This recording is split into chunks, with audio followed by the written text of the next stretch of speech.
ಮಾಜಿ ಸಚಿವ ಹಾಗೂ ಕಾಂಗ್ರೆಸ್ನ ಪ್ರಭಾವಿ ಶಾಸಕ ವಿನಯ್ ಕುಲಕರ್ಣಿ ಪಾಲಿಗೆ ಇವತ್ತು ನಿರ್ಣಾಯಕ ದಿನ.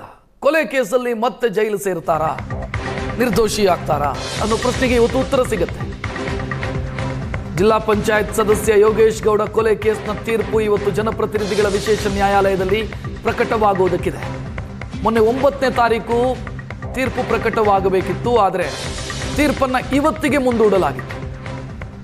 ಇವತ್ತು ಮಧ್ಯಾಹ್ನದ ಹೊತ್ತು ತೀರ್ಪು ಪ್ರಕಟವಾಗುವುದಕ್ಕಿದೆ. ನ್ಯಾಯಾಧೀಶ ಸಂತೋಷ್ ಗಜಾನನ್ ಭಟ್ ತೀರ್ಪು ಪ್ರಕಟಿಸುವುದಕ್ಕಿದ್ದಾರೆ.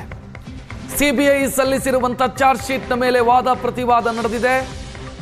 ಆ ವಾದ ಪ್ರತಿವಾದದ ಆಧಾರದ ಮೇಲೆ ವಿನಯ್ ಕುಲಕರ್ಣಿ ತಪ್ಪಿತಸ್ಥರ ಅಥವಾ ನಿರ್ದೋಷಿನ ಅನ್ನೋದು ಇವತ್ತು ಡಿಸೈಡ್ ಆಗುತ್ತೆ. ವಿನಯ್ ಕುಲಕರ್ಣಿ ಪಾಲಿಗೆ ರಾಜಕೀಯವಾಗಿಯೂ ಅತ್ಯಂತ ಮಹತ್ವ ಇವತ್ತಿನ ತೀರ್ಪು. ಯಾಕಂತಂದ್ರೆ 2 ಅಥವಾ ಅದಕ್ಕಿಂತ ಹೆಚ್ಚು ವರ್ಷಗಳ ಕಾಲ ಏನಾದರೂ ಶಿಕ್ಷೆಯಾದರೆ ಶಾಸಕ ಸ್ಥಾನವನ್ನ ಕೂಡ ವಿನಯ್ ಕುಲಕರ್ಣಿ ಅವರು ಕಳ್ಕೊಳ್ತಾರೆ. ಮತ್ತು ಸದ್ಯ ಬೇಲಲು ಹೊರಗಿರುವಂಥ ವಿನಯ್ ಕುಲಕರ್ಣಿ ಮತ್ತೆ ಜೈಲು ಸೇರಬೇಕಾಗತ್ತೆ. ಒಂದು ವೇಳೆ ಕನ್ವಿಕ್ಟ್ ಆದರೆ, ದೋಷಿ ಅನ್ನೋದು ಸಾಬೀತಾದರೆ.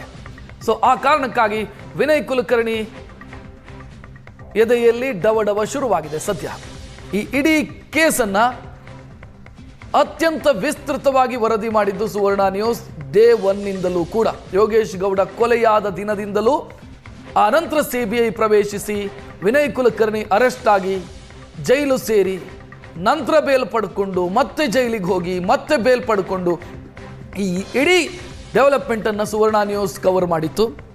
ಇವತ್ತು ತೀರ್ಪು ಪ್ರಕಟವಾಗುವುದಕ್ಕಿದೆ. ವಿನಯ್ ಕುಲಕರ್ಣಿ ಪಾಲಿಗೆ ಅತ್ಯಂತ ಮಹತ್ವದ್ದು.